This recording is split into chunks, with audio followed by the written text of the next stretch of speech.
Here's the container that we put my father-in-law's airplane in. That's my father-in-law securing the wings. We actually strapped them up to the roof of the container. Some of the sheet metal. The second wing goes in, and there's the fuselage. This is a Ryan PT-22, by the way. It was actually his father's. His father had built it, and now my father-in-law has sold it to a gentleman overseas, I believe in Sweden is where it's going. And then there's the engine compartment. But that's what an airplane in a box looks like.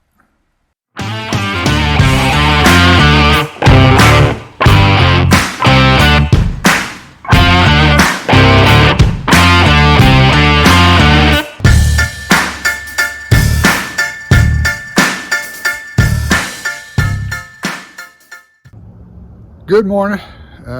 Another chilly day here in the deep south, thank goodness. Again, it's starting to feel much more like Christmas, even though they tell us that it's probably going to be about 70 degrees Christmas Eve and Christmas Day. What can you do? Still have a few more hours of clean out, major clean out, and then I can kind of start on some of the smaller projects in and around the different areas of the shop. Before I begin, I want to give at least a quick shout out to someone who doesn't even know that he's inspired me, but Graham over at Woodness Goodness. I've been watching all of your different projects, started with the cabin, onto the mobile bar, and then the teardrop, and you kind of sparked me to get off my butt and get back to some of the projects that I have been neglecting around the house. And I can assure you my wife certainly appreciates it as well. But Graham, thanks a lot. And I know, all he knows at this point is some fella with the handle JPDalewood has been stalking him. So anyway, thanks again, Graham. We'll keep following you around and getting all the inspiration we can. I certainly appreciate it. Anyway, let's get started this morning.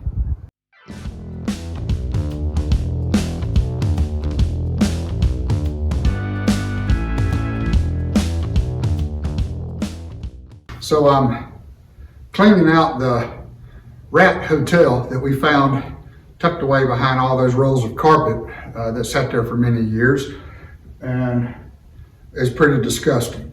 I won't zoom in on all the rat poop for you, but fair warning, if you hear me scream like a girl, that means we have disturbed one of God's innocent creatures, and it come at me with its gnarling teeth and red eyes and blood dripping from it. Anyway, I will promptly turn in my man card and I guess then get back to it. So fair warning.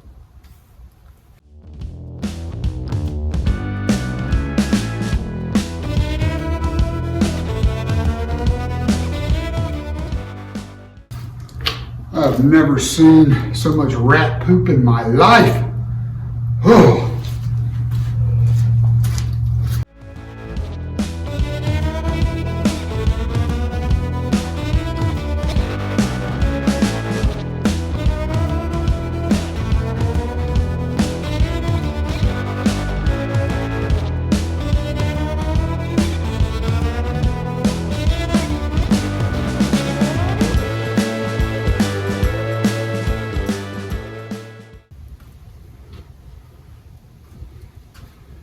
Very old family photos.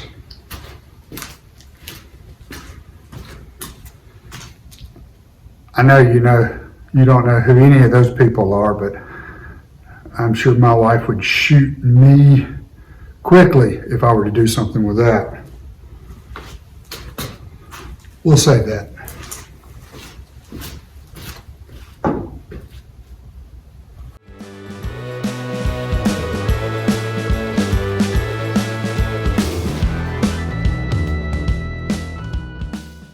Yeah, we still have a mess, but we are more than 75, maybe even 80% there.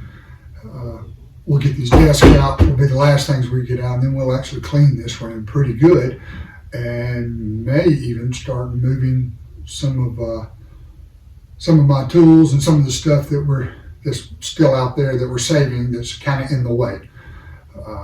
We're moving right along, believe it or not, even with all the stops and the distractions and loading planes and rainstorms and 70-degree weather and 40-degree weather. Anyhow, we'll keep plugging away at it.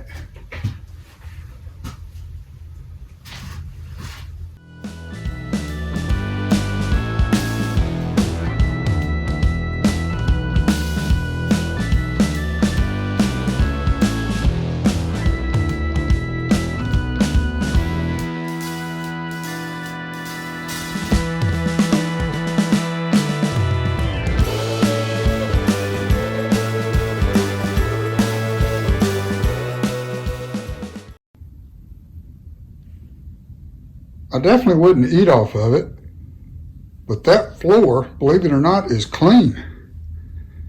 It needs some good hard scrubbing, but compared to what it once looked like, that's actually a clean floor. And the rat motel is gone. All of God's little innocent creatures that lived up in here at one point or another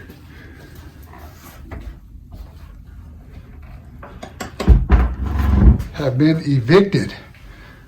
Yeah, I still got a little bit of cleaning, but now I could see if one of those beady, red-eyed, blood dripping from their teeth monsters jumped out at me, and I screamed like a girl. Anyhow, we're probably just going to use this room for, believe it or not, at least more storage until I can get the other parts of the barn kind of up to par. I have a bunch of junk. That I'm saving, but is still in the way. Surprisingly enough, some of that stuff is actually good. Tons of lumber that I need to build some lumber racks for. Some files that I have on properties that we own. Now, all this junk came from the TV stations, most of it. And it's some stuff that my wife just wants. So I got to figure out something to do with that. And then there's that water leak I've got to address. But I'm not going to work on that side. I'm going to work on this side because I can put a floor in, get some racks built to store all this wood, actually move my saws over. That way I can move a bunch of this stuff and give myself plenty of room to keep working and to fix those leaks. And I did at least get the back doors secured, but it's just a temporary fix. I have to come back and actually work on those, as well as that front door. Scale that sucker down because that thing's way too hard to open. Anyway, I know cleaning is not fun to watch, but it's got to be done. It's the only way we're actually going to get this place in somewhat usable shape. We'll keep plugging away. I appreciate y'all watching.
So those of you wondering why I just moved all that wood from one side of the barn, a couple of feet over to the other side of the barn, this side is actually the stall area that I'm gonna deck first, just because there's no leaks.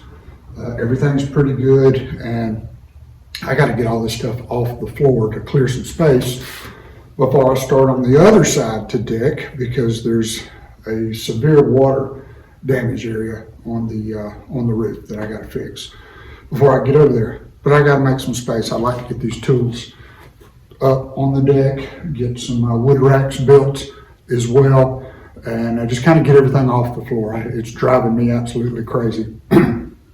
So that's why I moved things around a couple of feet from one side to the other. Hey, you do what you gotta do.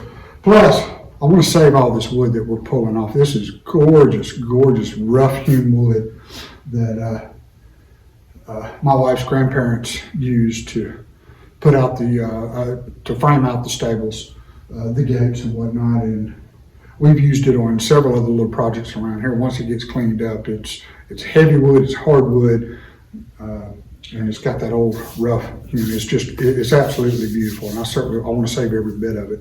So I want to get it up off the floor right now while I still have a water problem. Well, if y'all are anything like me, you really don't want to watch a 20 or 30 minute video of somebody sweeping and hauling crap off and dealing with a nasty old rat motel.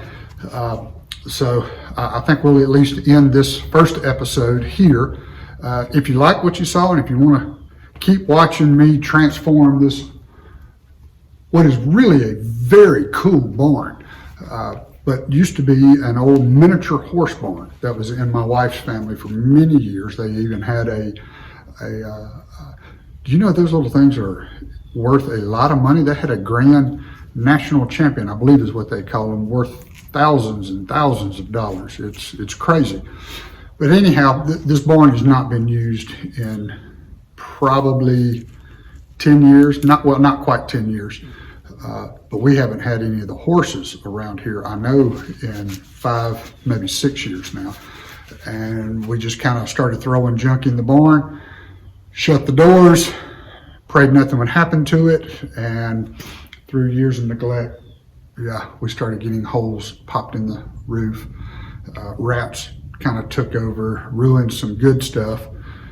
But we were able to save some good stuff. So anyhow, if you like what you see, make sure to hit like and subscribe, and maybe even hit the dinger, because this is a big project and we're going to have many more episodes. And this is just the beginning. Once we get this place cleaned up, it's actually going to open up an area for me to work and do many more projects that I have neglected around the place. Again, Graham, thanks a lot, witness goodness, and I'll leave a link down below in the description to his stuff. He's got great stuff. That cabin he built is just phenomenal. It is one of the coolest things I've seen, and it helped inspire me. So thanks again. We'll see you on the next one.